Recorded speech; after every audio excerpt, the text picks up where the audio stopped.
Hi friends, இந்த வீடியோவில் 10th ஸ்டாண்டர்டுக்கான maths half yearly exam question paper பற்றி தான் பார்க்க போகிறோம். வீடியோவை ஸ்கிப் பண்ணாமல் ஃபுல்லாக வாட்ச் பண்ணுங்கள். இந்த கொஷின் பேப்பர் வந்து ரொம்ப இம்பார்ட்டண்டான கொஷின்ஸ், ஒரிஜினல் கொஷின் பேப்பர். இதிலிருந்து நிறைய கொஷின்ஸ் உங்களோட எக்ஸாமுக்கு வரதுக்கான வாய்ப்புகள் ரொம்பவே நிறையா இருக்குது.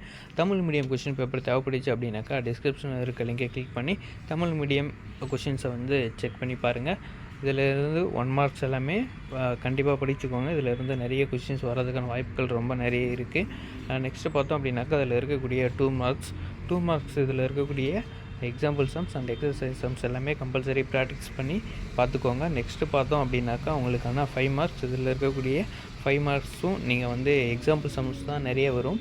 அது எல்லாமே நீங்கள் என்ன அப்படின்றத செக் பண்ணிவிட்டு ப்ராக்டிஸ் பண்ணி பாருங்கள். எக்ஸாம்பிள் அண்ட் எக்ஸசைஸ் சம்ஸ் எல்லாமே இந்த மெத்தடில் இருக்கக்கூடிய சம்ஸ் எல்லாமே உங்களுடைய புக்கில் இருக்கக்கூடிய சம்ஸ் ப்ராக்டிஸ் பண்ணிங்க அப்படின்னாக்கா கொஷின் ரொம்ப ஈஸியாகவே இருக்கும். உங்களுக்கு மார்க்ஸும் நிறையவே ஸ்கோர் பண்ண முடியும். ஈஸியாகவே எக்ஸாமும் நீங்கள் ரைட் பண்ணிட முடியும்.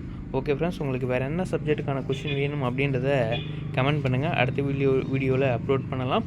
தமிழ் மீடியம் கொஷின் பேப்பர் டிஸ்கிரிப்ஷனில் செக் பண்ணிவிட்டு அந்த வீடியோவை செக் பண்ணி பாருங்கள். Okay friends, thank you.